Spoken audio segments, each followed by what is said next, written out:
రెడ్డి గారి కుటుంబ సభ్యులను లక్ష్యంగా చేసుకుని టీడీపీ సోషల్ మీడియా చేస్తున్న అరాచకాలు, అకృత్యాలు అన్నీ ఇన్ని కాదు. అంటే గత కొన్ని రోజులుగా అయితే వాళ్ళ అరుపులు ఒక పీక్ లెవెల్కి చేరిపోయాయి అన్నమాట. చేబ్రోలు కిరణ్ ఆ ఉదంతమే ఇందుకు ఉదాహరణ. అధికారం ఉందనే అహంకారం, తమని ఎవ్వరూ ఏమీ చేయలేరు అనేటువంటి ఒక బరితెగింపు, ఇది నిజంగా బరితెగింపు అనే చెప్పాలి. కేవలం రెడ్ బుక్ రాజ్యాంగంలో మునిగిపోతున్న పోలీస్ వ్యవస్థ, వీటన్నిటి వల్ల ఇవాళ మహిళలు మాత్రమే కాదు, మాజీ ముఖ్యమంత్రులు, పార్టీ అధ్యక్షుల వారి కుటుంబ సభ్యులు కూడా ఈ సోషల్ మీడియా తోడేళ్లకు నుంచి, అంటే వాళ్ళ దగ్గర నుంచి తగిన రక్షణ పొందలేకపోతున్నారు.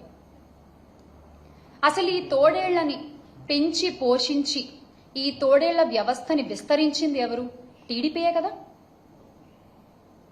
ఈ సోషల్ మీడియా తోడేళ్లని అడ్డు పెట్టుకుని మొత్తం వ్యవస్థని తన అరచేతిలో పెట్టుకోవాలని దుర్మార్గంగా పన్నిన ఒక పన్నాగమే కదా. మరి అలాంటి వారిపై కేసులు ఎందుకు పెట్టరు? మీరు ఎందుకు పెట్టరు? అంటే వ్యక్తిత్వ హననాలకు దిగుతూ, బురద జల్లుతూ ఎదుటి పార్టీ మీద, అందులోని రాజకీయ నాయకుల మీద, మహిళా నాయకుల మీద, వారి కుటుంబ సభ్యుల మీద నోటికొచ్చినట్లు మాట్లాడుతూ, నోటికొచ్చినట్లు విర్రవీగుతూ, అనిపించినట్లు పోస్టులు పెడుతూ, ఒక అడ్డు అదుపు లేకుండా తెగ బరితెగిస్తూ పోస్టులు పెడుతున్నారే, వాటి మీద, వాళ్ళ మీద కేసులు ఎందుకు పెట్టరు? మీరు పెట్టరు. ఎందుకంటే వాళ్ళని పెంచి పోషిస్తున్నది మీరే కాబట్టి. పెంచి పోషిస్తున్నది టీడీపీ పార్టీ, జనసేన పార్టీయే కాబట్టి వాళ్ళ మీద ఎలాంటి కేసులు ఉండవు.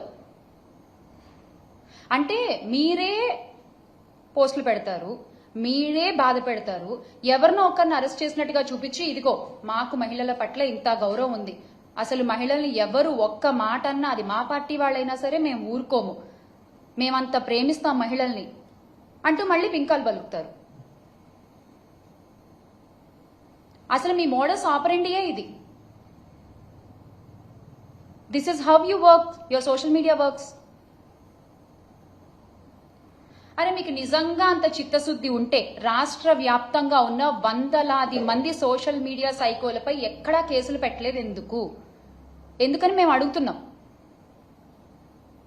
రాష్ట్ర వ్యాప్తంగా ఇప్పటి వరకు మీ సోషల్ మీడియా తోడేళ్లు చేసిన అరాచకాలు, దారుణాల మీద కొన్ని వందల కంప్లైంట్లు మేము ఇచ్చాం. దానిలో ఒక్కటన్నా మీరు చదివారా? కనీసం ఒక్కళ్ళన్నా మీరు అరెస్ట్ చేశారా? వాళ్ళని మీరు అరెస్ట్ చేయరు, ఎందుకంటే మిమ్మల్ని జాకీలేసి లేపాల్సింది వాళ్లే కదా, అందుకని వాళ్ళని మీరు అరెస్ట్ చేయరు. నిన్న కూడా ఆ కిరణ్ అనే వ్యక్తిని మీరు ఎప్పుడు అరెస్ట్ చేశారు? మా ఫ్యాన్ గాలి తట్టుకోలేక ఆయన చేసిన తప్పు తెలుసుకుని నన్ను క్షమించండి బాబు అని క్షమాపణ అడిగిన తర్వాత, ఇప్పుడు అరెస్ట్ చేయకపోతే బాగోదు కాబట్టి, ఆ మచ్చ మీ పార్టీపై ఉంటుంది కాబట్టి ఇక తప్పదు అన్నట్టు మీరు వాళ్ళని అరెస్ట్ చేశారు. నిజంగా మీకంత చిత్తశుద్ధి ఉంటే వందలాది మంది టీడీపీ యాక్టివిస్టులు అరాచక పోస్టులు పెడుతున్నారు కదా, వాళ్ళందరినీ అరెస్ట్ చేయండి, కేసులు పెట్టండి.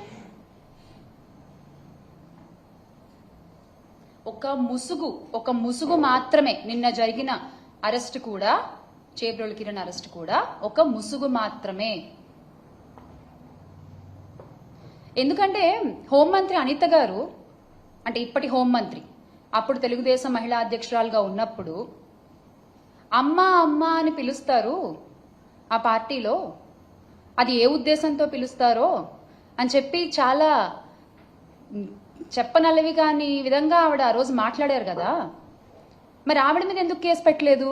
మీకు మహిళలంటే చాలా గౌరవం కదా, పెట్టరు. ఆవిడ మీద మీరు కేసులు పెట్టరు, ఎందుకంటే అలా మాట్లాడమని చెప్పింది మీరే కాబట్టి. మొన్నటికి మొన్న విజయవాడలో దేవిక అనే చిన్నారి జగన్ గారితో ఫోటో దిగితే ఆ చిన్నారిని టీడీపీ సైకోలు విరుచుకుపడి ట్రోలింగ్ చేశారే, వాళ్ళలో ఎంతమంది మీద కేసులు పెట్టారు, ఎంతమంది మీద అరెస్ట్ చేశారు? ఓ చిన్నారులని మీరు పట్టించుకోరు కదా. ఎస్, వాళ్ళకి ఓటు హక్కు ఉండదు కదా, కరెక్ట్, పట్టించుకోరు మీరు. మహిళల గురించనే కాదు, మొన్నటికి మొన్న రాప్తాడు వెళ్తే మా పార్టీ అధ్యక్షులు జగన్మోహన్ రెడ్డి గారు మీ పార్టీ నాయకులు ఆయన్ని రౌడీ అని సంబోధించారు. నిజంగా అలా సంబోధించొచ్చా అండి? అదా మీరు ఒక మాజీ ముఖ్యమంత్రి వీరులకి ఇచ్చే గౌరవం? మరి అలా మాట్లాడిన వాళ్ళని మీరు ఎందుకు అరెస్ట్ చేయలేదు? వారిపై ఏ చర్యలు తీసుకున్నారు? ఇదంతా ఒక నటన. తెలుగుదేశం డ్రామాల పార్టీ కాబట్టి మీరు చక్కగా యాక్టింగ్ చేయగలరు, కాబట్టి మీరు చక్కగా నటించగలరు, కాబట్టి చాలా బాగా నటిస్తున్నారు. వినేవాళ్ళు వెర్రివాళ్ళు అయితే చెప్పేవాళ్ళు చంద్రబాబు అని మీరు చెప్తూ ఉండండి మీ అబద్ధాలు. ప్రజలు వింటున్నారని మాత్రం అనుకోవద్దు. ఖచ్చితంగా ఒకరోజు సమాధానం చెప్తారు, దానికి ఖచ్చితంగా చెప్తారు. మీ వికృత వికటాట్టహాసాలు చేస్తున్న యూట్యూబ్ ఛానళ్లు, అకౌంట్లు, యజమానులు ప్రతి ఒక్కళ్ళు చంద్రబాబు గారు, లోకేష్ గారి మనుషులే. ఈ విషయం అందరికీ తెలుసు. మా నాయకులు వైఎస్ఆర్ కాంగ్రెస్ పార్టీ అధినేత వైఎస్ జగన్మోహన్ రెడ్డి గారి పైన, ఆయన కుటుంబ సభ్యుల మీద అసభ్యకర వ్యాఖ్యలు చేసి అరెస్ట్ అయిన ఐటీడీపీ మెంబర్ చేబ్రోలు కిరణ్ ఎవరు పేరు చెప్పారు? చంద్రబాబు నాయుడు గారి పేరే కదా. మరి చంద్రబాబు నాయుడు గారి మీద కేసు ఎందుకు పెట్టలేదు? చంద్రబాబు నాయుడు గారి మీద చర్యలు ఎందుకు తీసుకోలేదు? అంత ఓపెన్ గా చెప్పారు కదా కిరణ్. మీకు మహిళలంటే అంత అపారమైన గౌరవం ఉన్నప్పుడు ఆయన పేరు చెప్పారు కదా, వెంటనే చర్యలు తీసుకోవాల్సింది. సోషల్ మీడియా తోడేళ్లను తయారు చేస్తూ ప్రోత్సహిస్తున్నది ఎవరు? రెడ్ బుక్ రాజ్యాంగాన్ని నడిపిస్తున్నది ఎవరు? ఫేక్ న్యూస్ ఫ్యాక్టరీలను ఎంకరేజ్ చేస్తున్నది ఎవరు?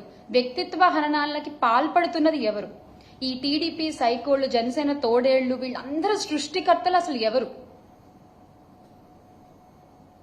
సార్, గౌరవ ముఖ్యమంత్రి చంద్రబాబు నాయుడు గారు, మీరు ఎలాగో సత్తా లేదు కాబట్టి పవన్ కళ్యాణ్ గారికి, ఇప్పటి పిఠాపురం పీఠాధిపతి మా పీపీపీ గారికి, ఆయన మిమ్మల్ని ఫాలో అవుతున్నారు. అదే జరుగుతోంది కదా. చంద్రబాబు నాయుడు గారి పేరు, లోకేష్ గారి పేరు చెప్పినప్పుడు వాళ్ళిద్దరి మీద కేసులు ఎందుకు పెట్టలేదు?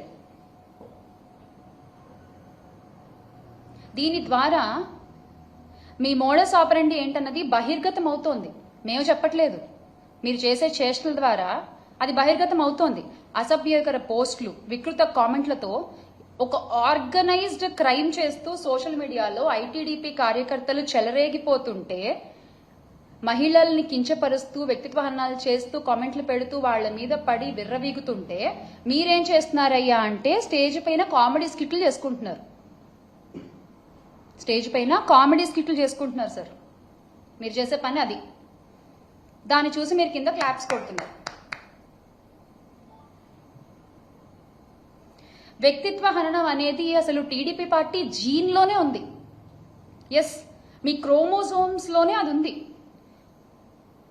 స్వర్గీయ ఎన్టీఆర్ గారికి వెన్నుపోటు పొడిచిన దగ్గర నుంచి ఇది మొదలైందని చెప్పొచ్చేమో. ఆ ఎపిసోడ్తో ఎగ్జాక్ట్గా ఇది మొదలైందని చెప్పుకోవచ్చు మనం. క్యారెక్టర్ అసాసినేషన్ అనేది మీ పార్టీ జీన్లోనే ఉంది. అది ఏ రకంగా కొనసాగిస్తున్నారు ఈ రోజు వరకు అనేది ప్రతి ఒక్కళ్ళు చూస్తూనే ఉన్నారు. 2014 ఎన్నికల్లో అసలు సైకో అనే పదం వాడింది ఎవరండి? చంద్రబాబు నాయుడు గారే కదా. మరి అది కరెక్టా? అలా మాట్లాడొచ్చా? రాష్ట్రంలో ఒక మాజీ ముఖ్యమంత్రి కుమారుణ్ణి ఉద్దేశించి ఈ తరహా కామెంట్లు చేసింది చంద్రబాబు నాయుడు గారే కదా. మరి దాని అర్థం ఏంటి? ఒక వ్యక్తిని డైరెక్ట్ గా ఎదుర్కోలేక, ఆ వ్యక్తికున్న జన బలాన్ని ఎదుర్కోలేక మీరు వెంటనే సైకో అనేటువంటి ఒక కొత్త పిక్చర్ని తీసుకొచ్చారు. అది కరెక్టా? ఇక ఇప్పటి ఉప ముఖ్యమంత్రి మా పీపీపీ గారైతే, మా పిఠాపురం పీఠాధిపతి పవన్ గారు, ఆయన ఎన్ని సందర్భాల్లో ప్రజల్ని రెచ్చగొడుతూ వ్యాఖ్యలు చేశారు. వైసీపీ నా కొడకల్లారా అంటూ మాట్లాడారు ఆయన. మరి అది కరెక్టా? మరి వాళ్లపై ఎందుకు ఎలాంటి కేసులు లేవు? కూటమి నాయకులు అదే చేస్తున్నారు. ముఖ్యమంత్రి గారు, ఉప ముఖ్యమంత్రి గారు, హోంమంత్రి గారు, వీళ్ళంతా కింద స్థాయి నాయకులు కూడా అదే పాటిస్తున్నారు. మిమ్మల్ని చూసే మీ సోషల్ మీడియా సైకోలు కూడా వాళ్ళంటే లేనిది ఏమైనా మేమంటే తప్పేంటని వాళ్ళు చేసుకొని వస్తున్నారు. ఆజ్యం మీరే పోస్తున్నారు, బీజం మీరే వేస్తున్నారు దీని అంతటికి. ఇది మీరు మర్చిపోకూడదు. మీకు చిత్తశుద్ధి ఉంటే టీడీపీ కార్యకర్తల సోషల్ మీడియా పోస్టులు, అరాచకాలపై మేమిచ్చిన ఫిర్యాదులపై ఏం చర్యలు తీసుకున్నారో చెప్పాలి అని మేము డిమాండ్ చేస్తున్నాం. We're demanding that. ఎన్ని ఫిర్యాదులు ఇచ్చామండి, ఎన్ని ఫిర్యాదులు ఇచ్చాం, వాటి సంగతి అసలు ఏమైంది? కనీసం అసలు ఒకటన్నా చదివారా లేదా డస్ట్బిన్లో పడేశారా మీరు ఆ కంప్లైంట్స్ అన్ని? దాని గురించి మీరేం మాట్లాడరు.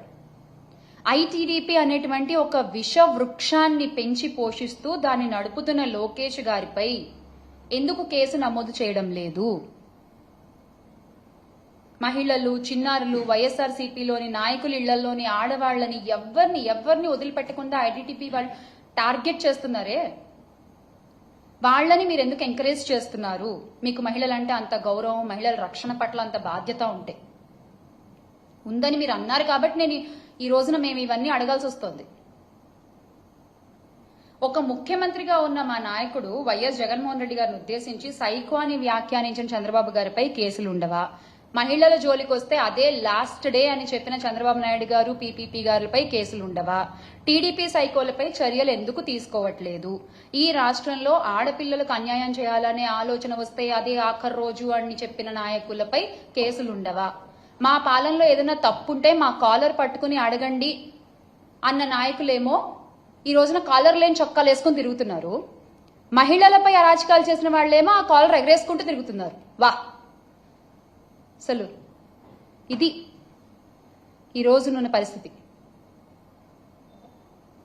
వైఎస్ఆర్సీపీ నాయకులను ఉద్దేశించి చెప్పు తీసుకుని కొడతానంటూ కామెంట్ చేసిన డిప్యూటీ సీఎం పవన్ కళ్యాణ్ గారిపై మీరు ఏం చర్యలు తీసుకుంటారో చెప్పండి. మహిళా నాయకులను ఉద్దేశించి మీ నాయకులు చేసిన కామెంట్లపై మీరేమి యాక్షన్ తీసుకుంటున్నారో చెప్పండి. అప్పుడు ఒప్పుకుంటాం, అమ్మో మహిళలంటే చాలా గౌరవము, రెస్పెక్ట్ టీడీపీకి అని. హోంమంత్రి అనిత గారు ఒక మహిళ హోంమంత్రి స్థాయిలో ఉన్నందుకు రాష్ట్రంలోని మహిళలందరూ చాలా ధైర్యంగా ఉండాలి వాస్తవానికి. కానీ గౌరవ హోంమంత్రి గారు ఆవిడ ఏం చేస్తున్నారు? కేవలం ఆఫీసుల్లో కూర్చుని ప్రెస్ మీట్లు పెట్టడం వరకే పరిమితం అవుతున్నారు తప్ప రాష్ట్రంలో ఇన్ని అఘాయిత్యాలు జరుగుతున్నా, ఆడపిల్లలపై ఇన్ని అరాచకాలు జరుగుతున్నా ఎంతమంది ఆడపిల్లలను ఆవిడ వెళ్లి పలకరించారో చెప్పండి. ఈ రోజున మేము అడుగుతున్నాం. ఇన్ని అఘాయిత్యాలు జరిగాయి కదా, మీరే అసెంబ్లీలో చెప్పారు కదా కొన్ని వేల మంది ఆడపిల్లలకు అన్యాయం జరిగింది అని గత కొద్ది నెలలుగా. మరి అందులో ఎంతమందిని ఆవిడ వెళ్లి పరామర్శించారు, ఆవిడ వెళ్లి పలకరించారు, నేనున్నాను అన్న ధైర్యం ఎంతమంది మహిళలకు ఆవిడ కలగజేశారు? అవేమీ ఉండవు. ఆర్భాటాలు మాత్రం ఏమీ తక్కువ ఉండదు. ఆవిడ బాధ్యత కాదా ఒక మహిళ అయ్యుండి? సోషల్ మీడియా సైకోలు ఇంత రకంగా పోస్టులు పెడుతుంటే ఆవిడ ఒక మాట చెప్పి ఆపలేరా దాన్ని? అలాంటివేమీ చేయరు. పోనీ మేము కంప్లైంట్స్ ఇస్తే ఆ కంప్లైంట్స్ ఏ స్టేజ్లో ఉన్నాయో వాటికి సమాధానం చెప్పరు. మేము మహిళల రక్షణ గురించి పోరాడుతుంటే దాని గురించి ఏమీ మాట్లాడరు. మీరు మాత్రం చెప్పుకుంటారు మాకు మహిళలంటే చాలా గౌరవం, అయిపోయింది, చెప్పేస్తే పని అయిపోయింది అంతే, మిగతా వాటితో మనకేం సంబంధం లేదు, జరుగుతుందని గాలికి వదిలేస్తారు మహిళల్ని. అరే వైఎస్ఆర్ కాంగ్రెస్ పార్టీ అధికార ప్రతినిధిగా నా పేరు అనౌన్స్ చేసినప్పటి నుంచి నాపై ఎన్ని అసభ్యకరమైన పోస్టులు పెట్టారండి సో కాల్డ్ ఐటీడీపీ హ్యాండిల్స్ లో, జనసేన హ్యాండిల్స్ లో. నన్ను ఎంత మానసికంగా దెబ్బతీయాలని చూస్తున్నారు, ఎన్ని రకాలుగా ఇబ్బంది పెడుతున్నారు. నా ప్రొఫెషన్ని నాకు దూరం చేశారు, అక్కడ అవకాశాలు రాకుండా చేశారు. ఇవన్నీ చేసినందుకు మీ మీద నేనెన్ని కేసులు పెట్టాలి అసలు? కానీ చేసే పని ఏదైనా మా అధినాయకుల్లాగే మా వైఖరి కూడా అలాగే ఉంటుంది. చేసే పని ఏదైనా నిజాయితీగా, నిబద్ధతగా చేసుకుంటూ ముందుకు వెళ్ళిపోవడమే.